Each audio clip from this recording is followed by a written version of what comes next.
आज हम बात करेंगे एक ऐसे टॉपिक के बारे में जो बहुत ज़्यादा अवॉइड किया जाता है लेकिन बहुत ज़रूरी है, जो है सुसाइड। हमें लगता है कि अगर कोई सुसाइड की बात कर रहा है या इशारा कर रहा है कि वो इस तरह की बातें सोच रहा है, वो उनका कैरेक्टर फ्लॉ है या उनकी कैरेक्टर की कमज़ोरी है।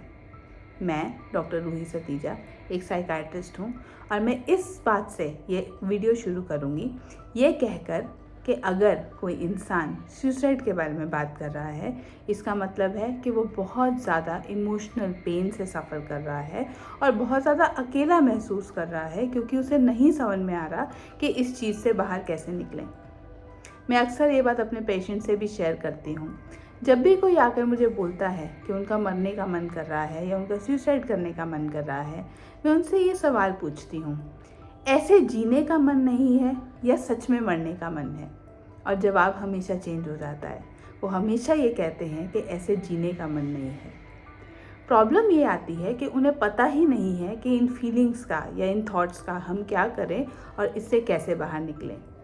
तो आज इस वीडियो के थ्रू मैं आपको ये समझाऊंगी कि ऐसे क्या साइंस हैं जिससे हम समझ सकते हैं कि ये प्रॉब्लम आ सकती है और हम या फिर जो पेशेंट है जो सफ़र कर रहा है वो क्या कर सकता है इससे बचने के लिए।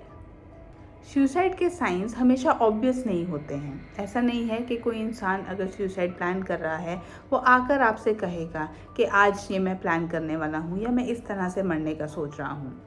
कई बार ये साइंस बहुत सटल होते हैं, जैसे होपलेसनेस फील करना।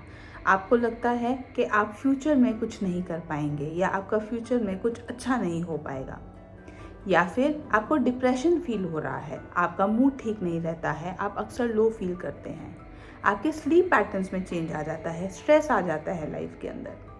कभी कभी आप देखेंगे कुछ इंसान अचानक से चेंज हो जाते हैं, हमेशा से वो दुखी थे, सडनली वो खुश हो रहे हैं कुछ दिन से, या फिर वाइस वर्सा, वो नॉर्मली ठीक रहते हैं, एकदम से चुप हो गए हैं और आइसोलेटेड रह रहे हैं, अकेले में रह रहे हैं, ज़्यादा बाहर नहीं आ रहे।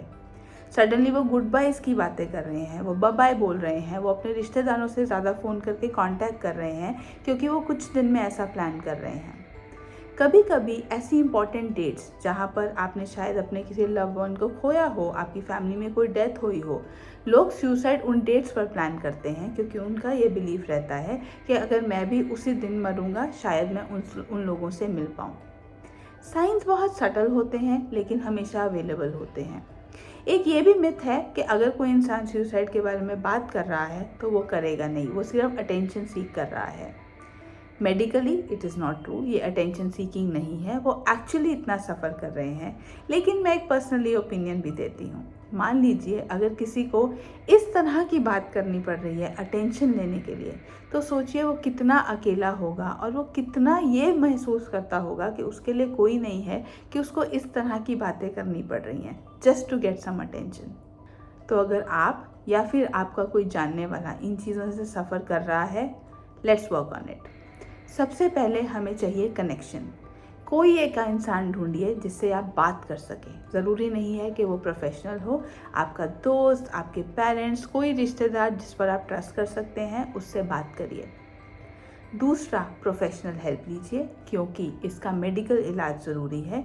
दवाइयों से या काउंसलिंग से इसमें फ़र्क पड़ता है। एक मेंटल हेल्थ एक्सपर्ट यानी कि एक साइकोलॉजिस्ट या साइकाट्रिस्ट को जल्द से जल्द कांटेक्ट कीजिए। वो एक कनेक्शन और एक कॉन्वर्सेशन आपकी जान बचा सकती है। और अगर आप किसी को जानते हैं जो शायद सफ़र कर रहा हो, आपको शक है कि शायद वो इस तरह की बातें सोच रहा है, आपका एक मैसेज या एक फ़ोन कॉल उनकी पूरी पर्सपेक्टिव को चेंज कर सकता है। तो हिचकिचाइए मत, reach out to them, help them with whatever they need. उन्हें फोर्स मत करिए, लेकिन हाँ, उनके आसपास रहिए ताकि उनका अकेलापन कम हो जाए और शायद वो इस तरह का स्टेप लेने से बच जाए।